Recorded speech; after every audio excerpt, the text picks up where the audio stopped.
Hello అందరికీ welcome back to our channel Sudha vlogs. So ఈరోజు అయితే మనం చేసుకునే రెసిపీ చామదుంపల ఫ్రై అండి. అంటే మనం రెగ్యులర్ తాలింపు వేసుకుని చేసుకునేలా కాకుండా కొంచెం ఒక పౌడర్ మిక్స్ చేసి వేసుకుంటాము. చాలా బాగుంటుంది. లైక్ ఎట్లా అంటే స్టార్టర్స్ తింటాం కదా, అట్లా తినేస్తాము. నేనైతే అట్లాగే తింటాను. సో క్విక్గా ప్రాసెస్లోకి వెళ్ళిపోదాం. సో ఫస్ట్ అయితే చామదుంపలు నీట్గా క్లీన్ చేసుకోవాలండి. ఎందుకంటే వీటికి కొంచెం మట్టి మురికి కింద ఉంటాయి. సో వాటర్లో వేసుకుని మంచిగా ఒక 3-4 టైమ్స్ వాష్ చేసుకోండి.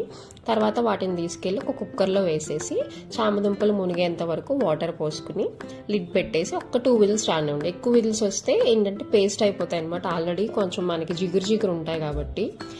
అవి లోపల ప్యారలల్గా మనం ఏం చేస్తామంటే శనగపిండి తీసుకోవాలి. కోటింగ్ ఉంటుంది అన్నాను కదా, సో దానికోసం ఒక ఫుల్ స్పూన్ శనగపిండి, అలాగే ఒక హాఫ్ స్పూన్ అంటే ఒక చిన్న స్పూన్తో బియ్యం పిండి, కొంచెం క్రిస్పీనెస్ కోసం.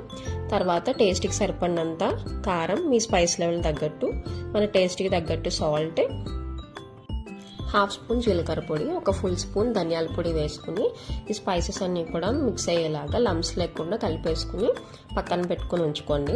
ఈలోపు ప్యారల్గా మనకి చామదుంపలు బాయిల్ అవుతున్నాయి కదా, సో స్టీమ్ అంతా పోయాక ఒకసారి అవి తీసేసుకుని మనం పైన పీల్ ఉంటుంది కదా, పీల్ తీసి పెట్టుకోవాలి. ఇప్పుడు కట్ చేసిన చామదుంపల్ని ఒక బౌల్లో వేసేసుకుని మనం ముందుగా ప్రిపేర్ చేసి పెట్టుకున్న మిక్స్చర్ ఉంది కదా, సో అదంతా కూడా మొత్తం దీని మీద వేసేసి కొద్దిగా పక్కన ఉంచుకోండి. ఎందుకంటే మళ్ళీ మనం లాస్ట్లో వేస్తాం అన్నమాట. ఒక బాండీ పెట్టేసుకుని ఆయిల్ వేసుకుని, ఎక్కువ ఆయిల్ కూడా అవసరం లేదండి, ఒక 3-4 స్పూన్స్ సరిపోతుంది మనకి కదా.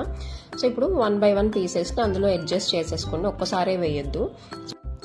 సో చూస్తున్నారు కదండి, ఆఫ్టర్ మనకి ఒక 10 minutes తర్వాత ఇట్లా మంచిగా రోస్ట్ అయిపోతాయి. ఇంకా లాస్ట్ ఇంకొక 5 minutesలో అయిపోతుంది అనగా ఒక 2 పచ్చిమిర్చి స్లిట్స్ చేసి వేసుకున్నాను. అలాగే కొద్దిగా కరివేపాకు, ఫ్లేవర్ చాలా బాగుంటుంది.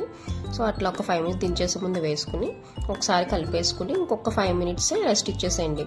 సో ఇంకా లాస్ట్లో మిగిలిన పౌడర్ వేస్తామన్నాను కదా, సో కొద్దిగా పౌడర్ మిగిలితే కనుక మీకు లాస్ట్లో ఆ పౌడర్ కూడా వేసేసుకుని ఒక్కసారి కలిపేసుకుని ఒక 2 minutes ఉంచేసి దించేసుకుంటే మన టేస్టీ ఈజీ రెసిపీ చామదుంపల ఫ్రై రెడీ అండి.